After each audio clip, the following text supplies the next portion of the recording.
చూపిస్తున్నా. ఓకే, చెప్పండి.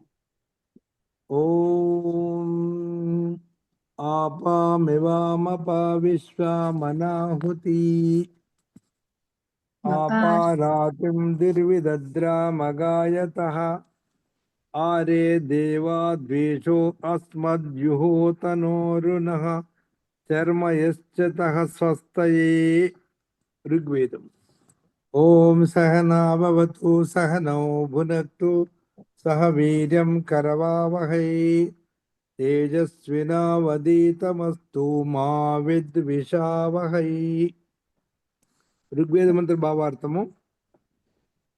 ఓ విద్వాంసులకు సద్వైద్యులారా, రోగోత్పాదక క్రిములను మా నుండి దూరము చేయుడు, యజ్ఞమున ఆహుతినివ్వకుండు ప్రవృత్తిని, దానము ఇవ్వకుండు ప్రవృత్తిని, పరోపకారం కొరకు ధన త్యాగము చేయని ప్రవృత్తిని మా నుండి తొలగింపుడు, ద్వేషభావమును వైరభావమును దుష్ట ప్రవృత్తిని దుష్ట బుద్ధిని కూడా తొలగింపుడు, మా కళ్యాణం కొరకు మాకు సుఖము నొసగుడు.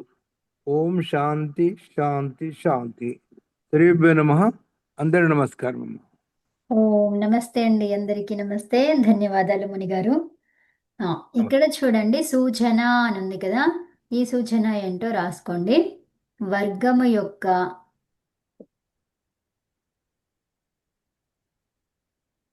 ఇప్పుడు మనకి 5 వర్గాలు ఉన్నాయి కదా. ఆ వర్గాలలో మొదటి వర్గం అన్నమాట. వర్గం లోపల పుస్తకంలో ప్రింటింగ్ లో ఒక వర్గం ఇయ్యలేదు చూడండి. మరి అవునవును, రాశాం నిన్న తవర్గం అని రాశాను ఇక్కడ. అవును, రాసుకుంటూ చూస్తే కనబడింది నాకు. అవును. నిన్న మన నాగలక్ష్మి గారు చెప్పారు తవర్గం అని. నేను ఇంక అంతవరకు రానేలేదు, అప్పటికే అది చూసి చెప్పిండ్రు అనమాట. మన కవర్గంలో ఉన్నప్పుడే అక్కడ కింద చూసి చెప్పేసిండ్రు. సో రాసుకోండి అది. రాసుకోవాలి ఇప్పుడు. సూచనలో వర్గము యొక్క ప్రథమాక్షరములు అని రాయండి. అంటే మొత్తం అన్ని వర్గాల యొక్క ప్రథమాక్షరాలు అన్నమాట. అంటే వర్గము అని కాకుండా వర్గముల అని రాయండి. వర్గముల. ఎందుకంటే ఒక వర్గంలో 4 ప్రథమాక్షరాలు ఎట్లుంటాయి, ఉండవు కదా. అవును. వర్గముల లా రాయండి ఇక్కడ. అంటే 5 వర్గాల యొక్క ప్రథమాక్షరాలు అని అర్థం అక్కడ. నమస్కారం మహోదయ, క్షమ్యత. ఓం నమస్తే అండి. కొంచెం బిజీగా ఉండి క్లాసెస్ మిస్ అవుతున్నాను. అవును, అదే అనుకుంటున్నా. ముఖ్యంగా ఈ గురు శుక్ర శనివారాలు చాలా నాకు అయ్యో.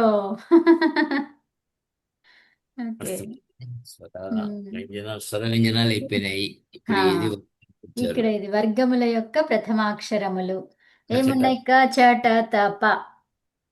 అవునండి. తర్వాత రాయిస్తున్నాను. తర్వాత రెండవది వర్గములా లా పెట్టుకోండి. ఇక్కడ ఏమైతుందంటే లా లేకపోతే ఒకటే వర్గంలో ఇన్ని అక్షరాలు, మొదటి 2 అక్షరాలు ఎట్లుంటాయి, ఉండవు కదా.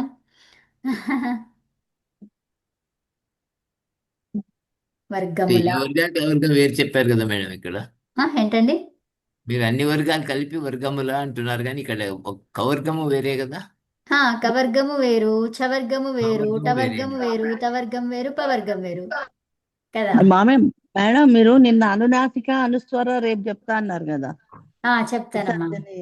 అవి మొదలే అవి అయిపోయాక కదా, ఇది అయిపోయిన తర్వాత ఇది. అది జస్ట్ అది రాసేసుకోండి అంతే. అనునాసిక, అనుస్వారం, అనుస్వరం, విసర్గ, విసర్జనీయ. విసర్జనీయ రాసుకున్నారు నిన్న. అది అంతేనా? దానికి అంతే అంతే అంతేమ్మా. ఓకే. అంటే మీరు అనునాసికలు అచ్చులకు ఉంటాయి అని. అవును, అవునమ్మా. తర్వాత మళ్ళీ మిగతాది రేపు చెప్పుకుందాం అన్నారు, అందుకని అడిగా. అదేలే, అవునవును, కరెక్ట్. సో ఇప్పుడు అనునాసికలు అనేవి ఇప్పుడు పంచమ వర్ణ, ఇప్పుడు అనునాసిక అచ్చులు ఉంటాయి ఇలాగా కదా. తర్వాత మనకి అనునాసిక అచ్చులకే అట్లా ఉంటది. అనునాసిక వర్ణాలు ఉన్నాయి. పంచమ వర్ణాలన్నీ కూడా అనునాసిక వర్ణాలు. ఓకే. సో అంటే ఇంగ్ ముక్కుతో చదవాలి ఇవన్నీ. ఈ పంచమ వర్ణాలన్నీ కూడా అనునాసిక అనునాసిక అచ్చులు, అనునాసిక పంచమ వర్ణాలు. ఓకేనా? అనుస్వరం అంటే ఏంటి? మకారం. ఓకే, మకారము లేదా నకారం. ఓకేనా? మకారం ఉమ్. మా మా మా నా మకారం అనాలి దీన్ని. మా అంటే మళ్ళీ అచ్చు వస్తుంది కదా, అందులో అచ్చు రావద్దు. ఓకే అచ్చు ఉంటే మకారం అది మా అంటాం. సో మా కాదు, మకారం. కారం పెట్టాలి దాంట్లో. ఏమన్నాము? అదే వర్ణాత్ కారహ ఓకే కదా. సో అదనమాట. విసర్గ అని ఏమన్నాము సంస్కృతంలో, వ్యాకరణ భాషలో? విసర్జనీయ. విసర్జనీయ అన్నారు. సజ్జనీయ. విసర్జనీయ అనాలి. వ్యాకరణ భాషలో విసర్జనీయ అని చెప్పాలి దాన్ని. ఇప్పుడు మనము ఉమ్, ఎప్పుడే పెట్టారు? ఇప్పుడు విసర్జనీయ ఎందుకు దాన్ని ఏమంటాము? వ్యాకరణ భాషను ఏం చెప్పుకున్నాము? పారిభాషిక. ఏమన్నాము? పారిభాషిక భాష. అవునా? అరే ఇది ఎందుకు వస్తలేదు? హైలైట్ వస్తలేదు. ఓకే. సో పారిభాషిక భాష అని చెప్తాం దాన్ని. ఓకేనా? సో ఇవి రాసుకోండి. వర్గము యొక్క ద్వితీయ వర్గముల యొక్క అన్నిట్లో లా పెట్టుకోండి ఇక్కడ మధ్యలో. లా అనేది మిస్ అయిపోయింది. ఒక్క వర్గములో ద్వితీయ అక్షరాలు ఎన్ని ఎందుకు ఉంటాయి? ఒకటే ఉంటది కదండి. అది మరి ఇవన్నీ ఏంటివి? అన్ని వర్గాల నుంచి రెండవ అక్షరం అన్నమాట.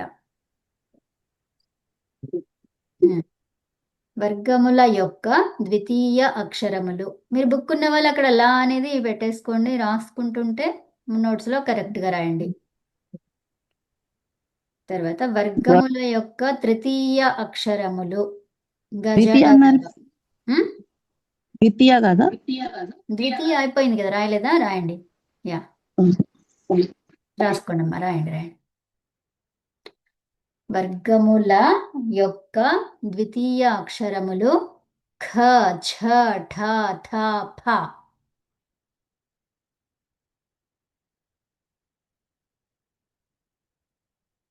ఇక్కడ ఇందులో ఉన్నటువంటి అకారం ఎందుకోసము? జస్ట్ ఉచ్చారణ కోసమే అన్నమాట. ఓకేనా? పలకడానికి మనకి సులభంగా ఉండడం కోసము అలా చేసినటువంటిది.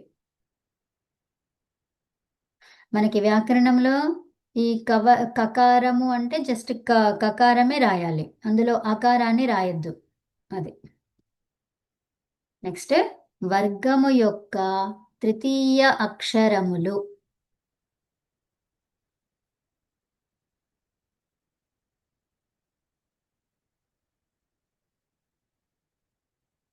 గ, జ, డ, ద, బ.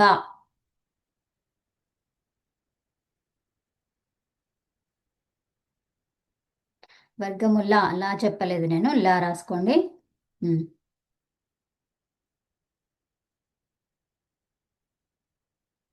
నెక్స్ట్ వర్గముల యొక్క చతుర్థ అక్షరములు.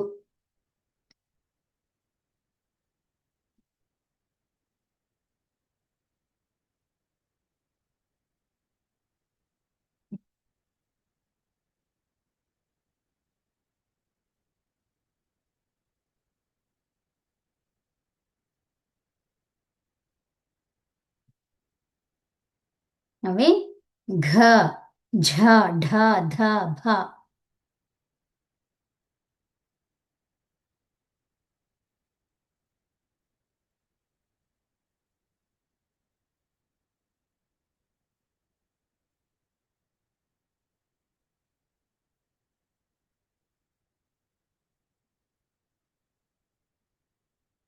నెక్స్ట్ పంచమ వర్గముల యొక్క పంచమ అక్షరములు.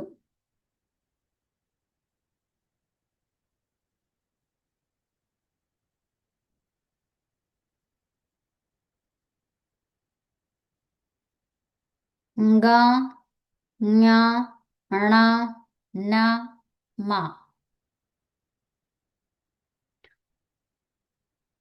నెక్స్ట్ నియమము 5 రాసుకోండి.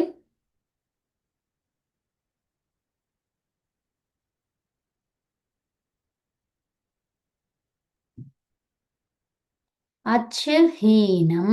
ఇక్కడ మీరు ఏం రాస్తారంటే అచ్ అని ఇట్లా రాయండి, అచా కాదు, అచ్చహీనం. ఓకేనా? అచ్చహీనం పరేణ సంయోజ్యం. పరేణ సంయోజ్యం. సేమ్ యాజ్ ఇట్ ఈస్ గానే.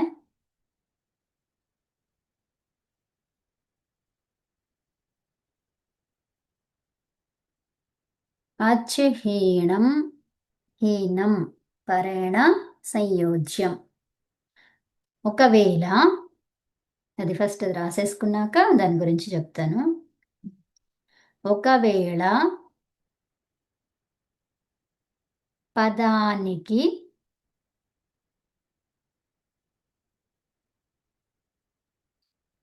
అంతిమములో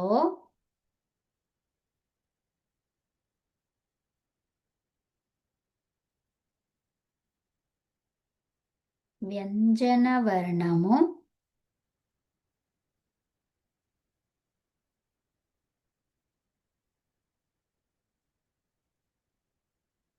ఉంటే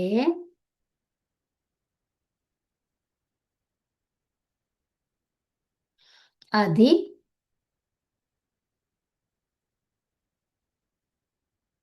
ముందున్న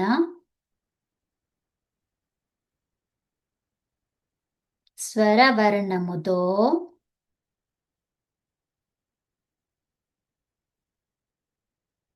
కలిసిపోతుంది. ఇక్కడ ముందున్న అని ఉంది కదా, సో దానికి పరముగా అని రాసుకోండి బ్రాకెట్లో. పరముగా.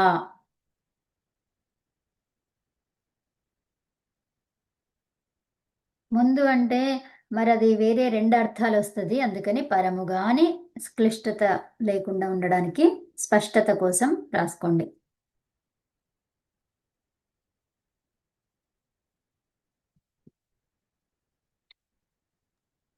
ఇది మేడం, మన ఇష్టం. ఏంటండి? పరేణ అనే దానికి ముందు అని అర్థం వస్తుందండి. పరే అంటే ముందు. తర్వాత దానికి ఏమంటారు? పరహన. తర్వాత దానికి పరహ. ఉత్తమం, కరెక్ట్. ఓకే, ధన్యవాదాలు. ఇక్కడ ఏమన్నారంటే అచ్చహీనం పరేణ సంయోజ్యం అంటే పరేణ అనేది దీనికి ఆ అచ్చు ఏదైతే ఉందో ఇక్కడ వేరే దానికి అనమాట. సంయోజ్యం దానికి ముందు ఉన్నదానికి అనమాట. కానీ ఇక్కడ ఏమంటున్నాము, ఒకవేళ పదానికి అంతిమంలో వర్ణము వ్యంజన వర్ణము ఉంటే అది ముందున్న స్వరవర్ణముతో ఇక్కడ ముందు అని ఇలా చెప్తున్నారు. అంటే ముందు అంటే మళ్ళీ ఇక్కడ హాలో ఆ ఉన్న చూడండి, అది కూడా ముందు అయిపోతుంది కదా. సో ఇక్కడ పరహ అని రావాలి. సో ఇప్పుడు అకారాన్ని తీసుకుంటే పరేణ. అర్థమైందా?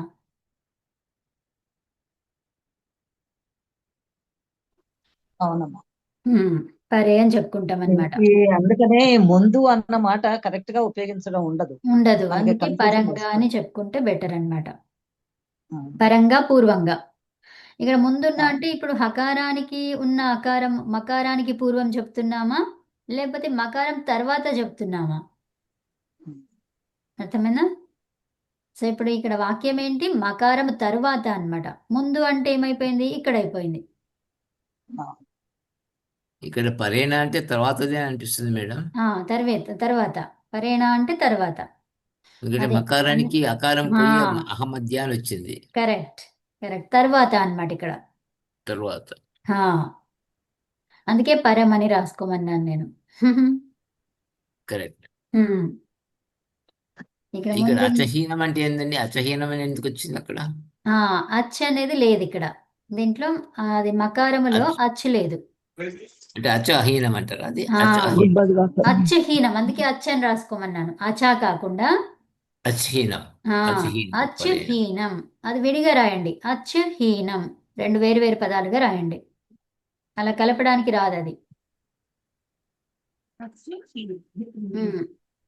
అంటే అచ్చు లేనటువంటిది, దానికి పరముగా పరముగా ఏదైతే ఉందో దాన్ని కలపడము అనేది. మళ్ళీ తర్వాత అనువృత్తిలో ఏముంటుంది, ఆకారంతో మొదలైనటువంటిది అనమాట. అంటే ఆకారం ఏదైనా ఉంటే అచ్చులు, ఆకారం అనే కాదు అచ్చులు ఉంటే, ఓకే. అచ్చుహీనం పరేణ అచహ సంయోజ్యం, అది మన ఇష్టం అనమాట. యా, ఇది స్వర్ణంతో కలిసిపోతుంది అని రాశారు కదా, ఇది మన ఇష్టం. అంటే స్వరవర్ణము కలుపవచ్చు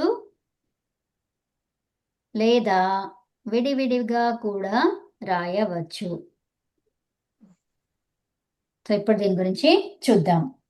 ఏమన్నారు అంటే, ఇప్పుడు మనకి అహం అనేది ఉంది,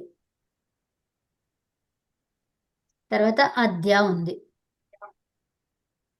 ఓకే. సో ఇప్పుడు దీంట్లో మకారం కనిపిస్తుంది మనకు, అవునా? మకారంలో అచ్చు ఉందా? ఉంది ఎక్కడుందమ్మా? లేదు లేదు. మా లేదు, కాదు, అచ్చు లేదు. మకారం అన్నాను నేను, అది కదా, అందుకే కారం అని మకారంలో చెప్పాడు. అచ్చు లేదు. మకారంలో అచ్చు ఉండదు. కారం ఎప్పుడు వస్తుంది? ఒకే అక్షరం ఉన్నప్పుడు వస్తుంది. అందులో ఒకే అక్షరం, అది రెండు అక్షరాలు ఉంటే ఆ కారం రాదని చెప్పుకున్నాం మనం కదా. సో అవును కాబట్టి అవును. ఒకే అవును. అక్షరం ఉన్నప్పుడే వస్తుంది. ఒకే అక్షరం ఉందంటే మకారం ఒకటే ఉంది, అందులో అచ్చు లేదు. అందుకనే మనం అచ్చుహీనం, అచ్చు లేకపోతే పరేణ, పరముగా, ఓకే. పరంగా ఏముంది? మకారం. అకారం ఉంది. ఆ, ఇది ఆ కదా. ఈ ఆని కలపడమా కలపకపోవడమా అనేది ఎవరిష్టమంట? మన ఇష్టం. అంటే మునిగారు అహం అద్య ఇలా విడిగా రాస్తానంటారు, నేనంటాను అహం అద్య అంటాను. ఈ రెండు ఒకటేనా? రెండు ఒకటే. ఒకటే, అదే ఇష్ట చెప్తున్నాను ఇక్కడ. దీర్ఘం. ఆ, అంటే రాసే పద్ధతి వేరంతే గాని రెండిటి అర్థము ఒక్కటే. కానీ మరి ఇలా ఒకటి. రాయొచ్చా, ఏమన్నా గ్రామర్ దోషమా అంటే ఏమీ లేదు. ఉమ్, సో మన ఇష్టం. ఓకే. ఇక్కడ కలపడము కలపకపోవడం అనేది మన ఇష్టము. విడిగా కూడా రాసుకోవచ్చు, రెండింటిని కలిపి కూడా రాసుకోవచ్చు, మనకి తెలుసు కదా. ఇప్పుడు కా ఉంది, కి తల కట్టిస్తే కా అంటాం కదా, అవునా? అవును కి దీర్ఘం ఇస్తే కా, అర్థమైందా? సో ఇలా అంటాం కదా. సో అదే ఇది, మకారం తర్వాత అకారం ఉంటే దాన్ని మా అని రాయొచ్చు. మరి రాయాలా? రెండు వేరువేరు పదాలు అవి. ఒకే అక్షరం ఉన్నప్పుడు ఖచ్చితంగా రాయాలి. మరి రెండు వేరువేరు పదాలు ఉన్నప్పుడు మరి రాయొచ్చా రాయరాదా అంటే మన ఇష్టం అన్నారు, ఓకేనా. ఎవరు చెప్పారు ఈ నియమం అన్నమాట, ఓకేనా. అదేంటిది? ఒక అర్థం. నియమం. నెక్స్ట్ త్వం, ఉదాహరణ రెండవది రాసుకోండి. త్వం ఇదానీం, దీన్ని ఇలాగే ఉంచుకోవచ్చు. ఇక్కడ ఇంకోటి కూడా రాయండి, ఈ అహం అద్య అనేది కలిపి రాసాము ఇక్కడ. ఇంకోటి కలపకుండా కూడా రాయండి, రెండు ఒకటే అన్నాం కదా. అహం అద్య రెండు రాస్తే అక్కడ మీకు ఎగ్జాంపుల్లో మీకు అర్థమవుతుంది. లేదా డాష్ పెట్టేసి అహం అద్య. అద్య. నెక్స్ట్ ఇదానీం కూడా అంతే, త్వం ఇదానీం అంటే ఏం రాస్తారు? త్వం అనేది ఒకటి,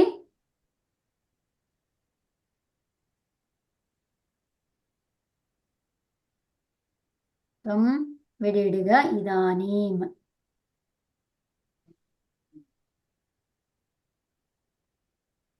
ఓకే. సో రెండు ఉంటే మనకి ఇక్కడ రెండు విడివిడిగా రాయొచ్చు అన్నాం, మరి ఒకటే కనిపిస్తుంది అని అనుకోవచ్చు. అందుకే అది కంప్లీట్ చేసుకున్నాం మనం. అహం అద్య అది కరెక్టే, అహం అద్య అది కూడా కరెక్టే. త్వం ఇదానీం, త్వమిదానీం ఆర్ త్వం ఇదానీం. రెండు గారు. నెక్స్ట్ ఈరోజు సంస్కృత వాక్యాలు రాసుకుందాము. ఈరోజు 3వ పాఠం అయిపోతుంది అంటారా? చూద్దాం. సంస్కృత వాక్యాలను తెలుగులో అనువదించండి అని పెట్టేసుకోండి ఇక్కడ. అమ్మ రాసుకోవడం కానీ చెప్పుకుంటే బాగుంటది కదా. రాసేవాళ్ళు రాస్తానన్నారు, అందుకని ఓకే. పుస్తకం ఉన్న వాళ్ళు ఆ, రాసుకోకుండా పేరు కాపీలో రాసుకుంటారు. అదే అదే. మనకి చెప్పుకుంటే వాక్యాలు కూడా తొందరగా అయిపోతాయి. అయిపోతుంది. యా. కానీ మీకు పుస్తకాలు ఉన్న వాళ్ళు ఏం చేస్తారంటే ఇక్కడ ఇలాంటివి కొన్ని కొన్ని అక్కడ ఏమైనా మధ్యలో మిస్ అయినవి అలా ఇలా ఉన్నవి మీరు సరి చేసుకోండి, చిన్నగా పెన్తో అంతే అంతే రాసుకోండి. పెన్సిల్ పెన్సిల్తో రాస్తే పెన్సిల్తో ఏమవుతుందంటే ఏంటండి? పెన్సిల్తో నోట్ చేస్తున్నాం పక్కకి. పెన్సిల్తో రాస్తే ఇంకా బెటర్ అది. అంటే మేము తప్పు రాసినా కరెక్ట్ చేసుకోవచ్చు. మళ్ళీ చేసుకోవచ్చు అది. అవును. చాలు. యా. సో అహం పఠామి, మొదటి వాక్యం చూడండి, అహం పఠామి. నేను ఇప్పుడు అడుగుతాను ఎవరు చెప్తారనేది. ఆ, ఆ, ముని గారు మీరే ఫస్ట్ ఉన్నారు, చెప్పండి అహం పఠామి. ఆ, నేను చదువుతున్నాను. ఆ, ఇప్పుడు ఈ అహం అనేది ఏంటి, అన్ని మొత్తం వివరణలు కూడా ఇవ్వండి. ఉమ్, ఆ, అహం మధ్యమ అనేది ఉమ్, మధ్యమ ఉత్తమ పురుష. ఉత్తమ పురుష ఏకవచనం.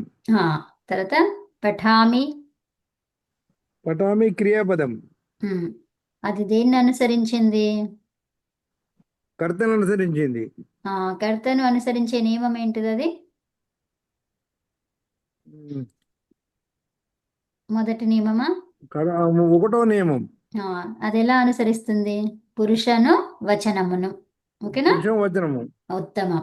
నెక్స్ట్ అలాగే ఇంకా మిగతా వాళ్ళు కూడా చెప్పండి. మీరు ఈ రెండో వాక్యం కూడా చెప్పేసేయండి ముని గారు. అందరూ రెండు రెండు వాక్యాలు చెప్పండి. ఉమ్. ఉమ్. ఆవాం పఠావహ. ఆవాం పటావహ. ఉమ్, మేమిద్దరము చదువుతున్నాము.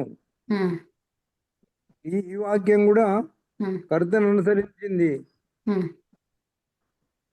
ఆవాం అంటే ఇది క్రియ కూడా ద్వివచనం. కర్తను అనుసరించి ఉన్నది. ఆ, ఇద్దరం ద్వివచనంలో అన్నాం కదా. అంతే. కర్తను అనుసరించి అంటే దానికి వివరణ కూడా ఇవ్వండి. అంటే వచనము పురుషము, ద్వివచనములో ఆవాం ఉంది కాబట్టి ఈ పఠావహలో ఆవహ అనేది ద్వివచన ప్రత్యయము, అలా చెప్పండి. ద్వివచనం. ఓకే. ఆవహ అనేది ద్వివచన ప్రత్యయం. మనం ఏం చెప్పుకున్నాం? ప్రత్యయాలు ఎక్స్టెన్షన్ ఆమి, ఆవహ, ఆమహ అని ఆమహ. చెప్పుకున్నాం కదా. ఆమి, ఆవహ, ఆవహ, ఆమహ. ఆమహ మనం రాసినవి వాటిని వాడుకుంటే మనకి స్పష్టత అనేది వస్తుంది. యా. నెక్స్ట్ మూడవ వాక్యము, ఆ, శాంత గారు 3, 4. ఓకే. అహం విద్యాం పఠామి. ఎక్కడుందమ్మా మూడవది? ఫోర్త్ అదే 3, 4. వయం వయం పఠామహ. అంటే నిన్ను చెప్పమన్నారా? చెప్పండి. వయం పఠామహ, ఆ, మందరము చదువుతున్నాము. మేమందరము, మనమందరము చదువుతున్నాము. మనమందరము చదువుతున్నాము. ఉమ్, ఇది బహువచనము. ఏది ఇదేంటే? ఈ వయం అనేది పఠామహ, వయం పఠామహ. వయం అనేది బహువచనం, కర్త బహువచనం. తర్వాత ప్రత్యయం ఏంటి అందులో? పఠామహ. ప్రత్యయము పఠాన. అమ్మా, ప్రత్యయం ఏముంటుంది? ఎక్కడ పార్ట్ ఉంటుంది? చివరి పార్ట్. ఏదండి? చివరిగా ఉన్నది ప్రత్యయం ఉంటుంది, ఆదిగా ఉన్నది ఎవరుంటారు? ప్రకృతి ఉంటది. ప్రకృతి. చివరిగా ఉన్నది ప్రత్యయం, ఆదిగా ఉన్నది ఏమ చెప్పండి ఇప్పుడు. అందులో ఉన్న ప్రత్యయం ఏంటి?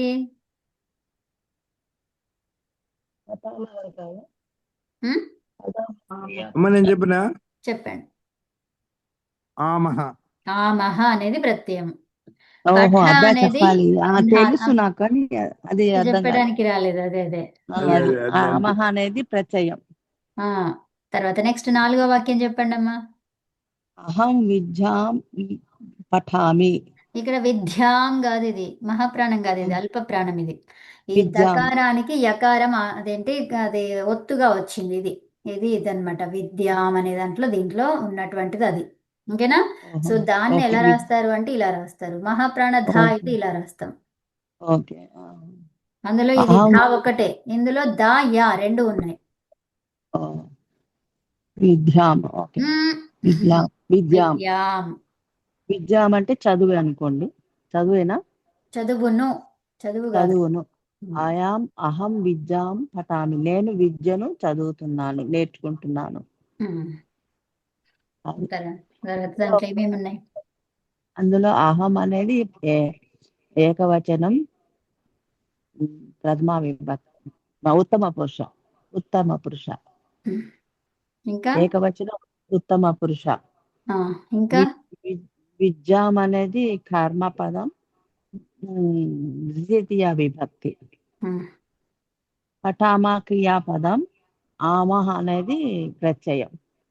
ఆ, పఠామి పఠామి ఆ, ఆమి అమి అమి అమ్మి ఆమి ఉందా? అన్నది ఆమి. పఠామి ఆమి అన్నది ప్రత్యయం. ఆ, తర్వాత అందులో క్రియ ఏంటి? పఠామి క్రియ పఠ్. పఠ్ పఠ్ ధాతు, అందులో ఉన్నటువంటి ధాతు పఠ్. పఠ్ పఠ్ మీరు ధాతువు. ఇప్పుడు ఆమెని విడదీశారు కదా, ప్రత్యయం అవును చెప్పాము, దాంట్లో ధాతు అవును. పార్ట్ ఏంటి? పఠ్. పఠ్ పఠ్ ఉమ్. తర్వాత ఆమి అనేది ప్రత్యయ పార్ట్. ఈ ఆమి ప్రత్యయం ఏం అనేది చెప్తుంది? ఆమి అనేది ఏమిస్తుంది అర్థము? తున్నాను. ఏకవచనాన్ని తున్నాను తున్నాను అర్థం ఏమిస్తుంది అంటే తున్నాను. తున్నాను ఉమ్. తున్నాను చదువుతున్నాను. పట్నా పట్టా తీసుకోలేదు, జస్ట్ ఆమెకి అర్థం ఏంటి అంటే అవును. అదే తున్నాను. తున్నాను ఆవహ అంటే తున్నారు, తున్నాము. ఇద్దరు ఇద్దరు తున్నారు, ఉన్నాము. ఇద్దరు ఇద్దరు తున్నారు. తున్నారు. ఆమహ అంటే తున్నాము. ఆ, అది. ఇద్దరు కన్నా ఎక్కువ. ఎక్కువ. ఉత్తమం. నెక్స్ట్ 5, మరి 6 ఇక్కడ వాక్యాలు. ఈ 5, ఈ 6 వాక్యాలు. నాలుగవది మూడో నియమం కూడా వస్తుంది కదమ్మా. నేను చెప్పిన మేడం. అమ్మ చెప్పలేదు, ఇంకా కంప్లీట్ గా చేయలేదు అదే. ఆ, సో ఇప్పుడు అదే కర్త, అహం అనేది కర్త. కర్త. అవునా? ఆ, అవును. తర్వాత విద్యాం అనేది కర్మ.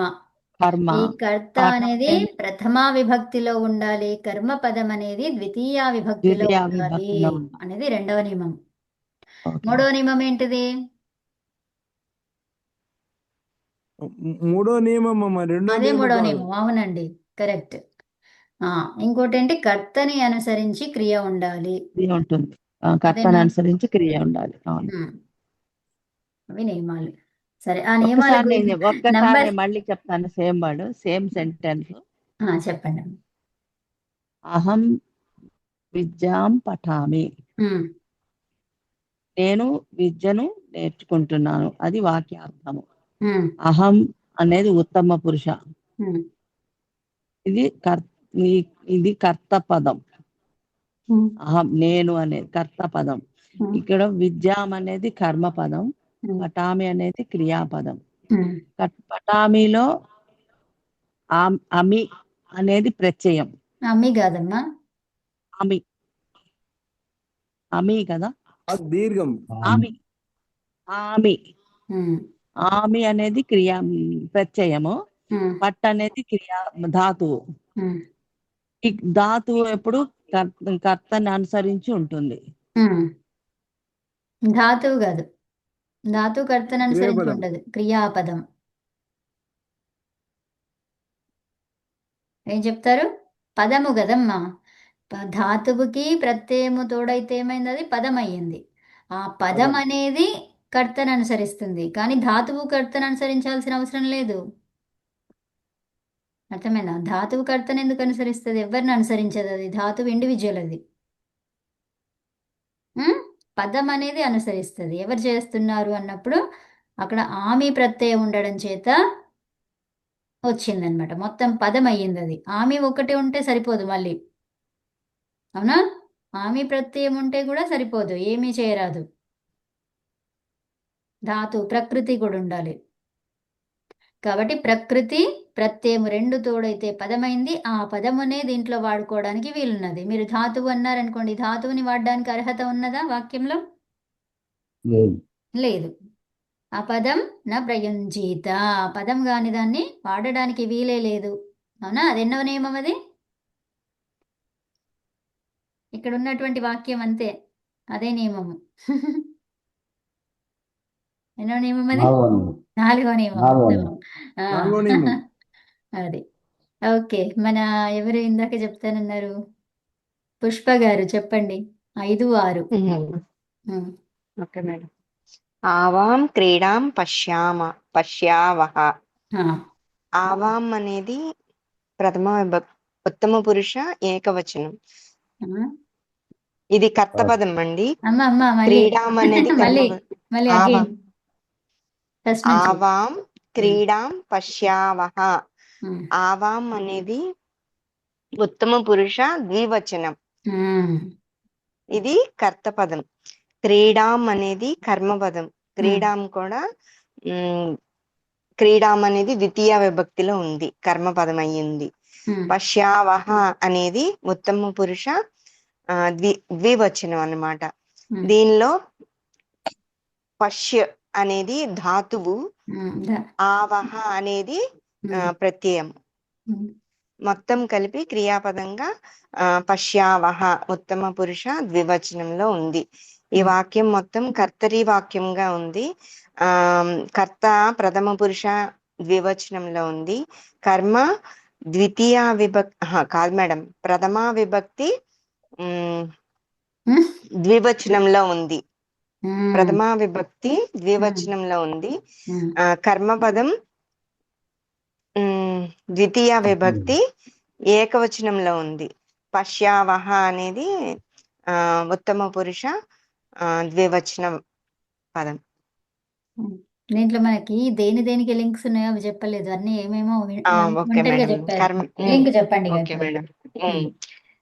కర్త అందులో అనేది క్రియని అనుసరిస్తుంది అని ఉత్తమ పురుష ద్వివచనంలో ద్వివచనంలో ఉండటం, ఉత్తమ పురుష ద్వివచనంలో ఉండటం వలన ఒక్క కర్త నిమిషం పదాన్ని క్రియాపదం అనుసరించి ఉన్నది అని ఒక్క చెప్పవచ్చు. నిమిషం. అనుసరించడం అంటే రెండు విధాలుగా. ఏం అనుసరిస్తుంది చెప్పండి.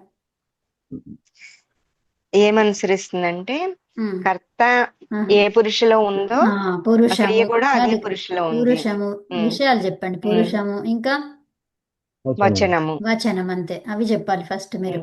ఇంకా ఉమ్. అనుసరించడం అంటే ఓకే. పురుషమును వచనమును అనుసరిస్తుంది. కాబట్టి ఇప్పుడు చేసుకోండి, ఉదాహరణలు తీసుకొని వాటికి అదే ఎట్లా ఉంది ఇది ఎలా ఉంది అలా అలైన్ చేయండి. క్రియాపదం పురుషుని వచనాన్ని కర్తని అనుసరించి వస్తుంది. కాబట్టి ఇక్కడ క్రియాపదము ఉత్తమ పురుషలో ద్వివచనంలో ఉంది.